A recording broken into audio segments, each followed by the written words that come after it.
I do have to have one self-indulgent moment. I'm looking back at the clock, and I realized that right at this moment, 1 year ago today, I became governor of New Jersey.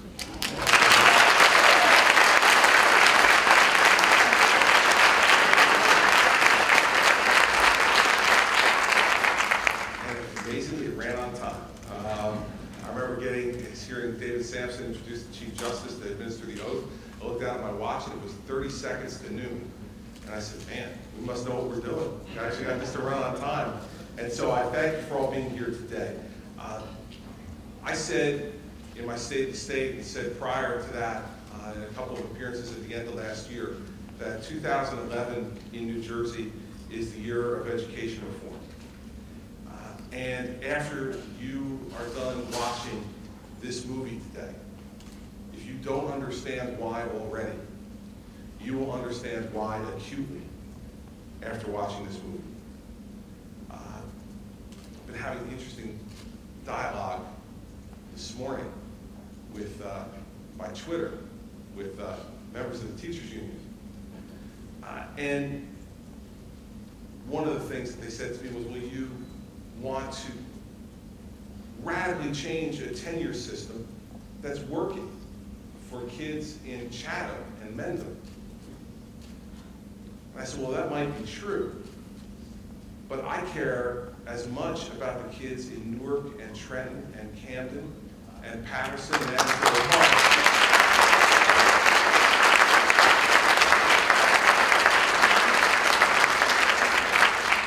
I care about the kids in Chatham and Mendham. The kids in Chatham and Mendham's dreams are no more important, no greater, no more precious than the dreams of the children in Newark and Jersey City and Asbury Park and Patterson and Trenton and Camden. Their parents' dreams for them are no less grand than the dreams of the parents in Chatham and Mendham.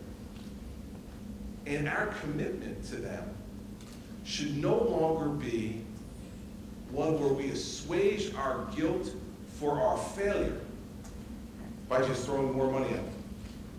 Well, you can't blame us for the failure. We spend $25,000 per pupil per year in Newark, so you can't blame us. We're trying. Baloney. Well, that's the easy part. Spending the money is the easy part. At the State of the State, Michelle Reed joined me that day.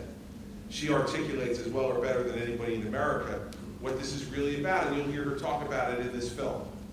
We have a system today that caters to the feelings of adults rather than the needs of students. We don't want to hurt anybody's feelings. We don't want to punish failure. We've been talked into the idea that in this profession, and this profession only, that it is too complex to reward success. We don't understand it. That was coming to me today on Twitter as well. Governor, you have no background. You don't understand what makes a good teacher. I don't know. I look out at this room and I see what I believe to be a lot of parents. Let me ask you a question. When your children were in elementary school, middle school, high school, did you have a hard time figuring out who the good teachers were? No. Not for a minute. Not for a minute. You went to back to school night, you had your inkling of whether you had a good teacher or a not so good one. Your children came home after the first few weeks and you had an inkling from listening to them whether they had a good one or a bad one. You saw their report cards, you saw their test scores, you had a good idea whether there was a good teacher or a bad teacher at the front of the room. Here's the thing. I spent the last year taking on the teachers union, frontally, directly, bluntly, and I make no apologies for it. But it has been confused intentionally by the union as being an assault on teachers.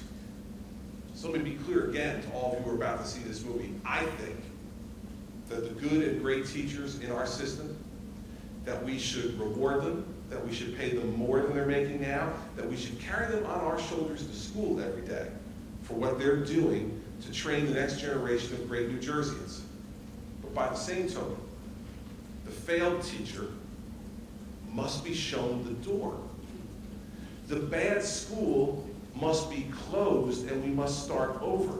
Because I will tell you, for any of us and our children, if they have a bad teacher at the front of that classroom, a failing teacher, for the 2nd grade, that failure sticks with them forever. School is like a stairmaster, right? One step builds on the next, builds on the next, builds on the next, builds on the next. You keep climbing. You miss and trip on one of those stairs. You can't keep climbing. You know what happens. It may not look like I've ever been on a stairmaster, but I actually have.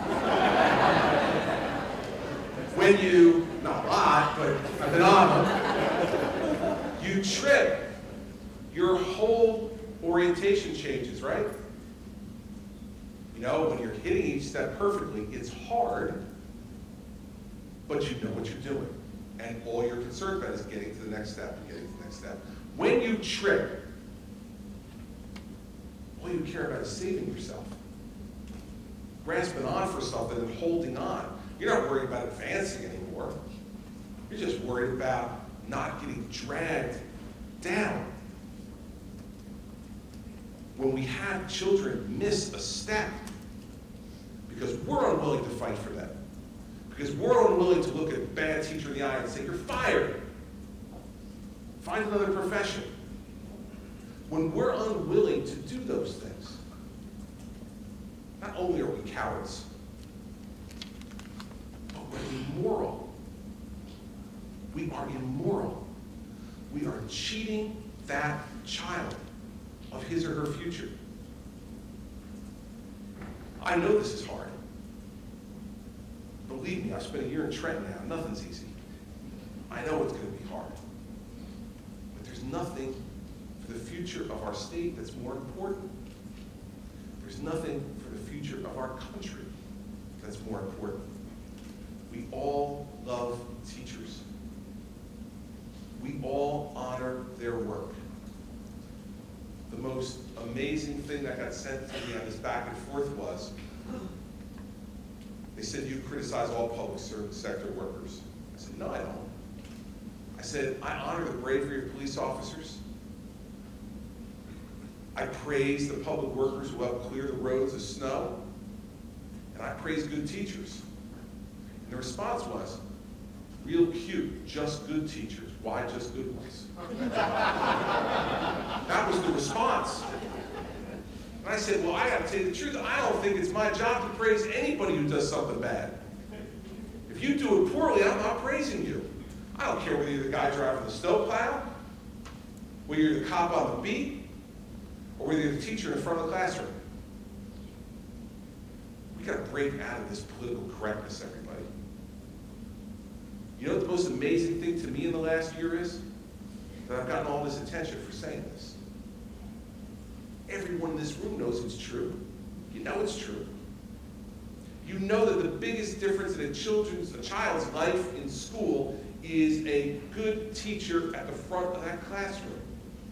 And that nothing makes a greater difference. I've seen it with my children, and I know you've seen it with yours.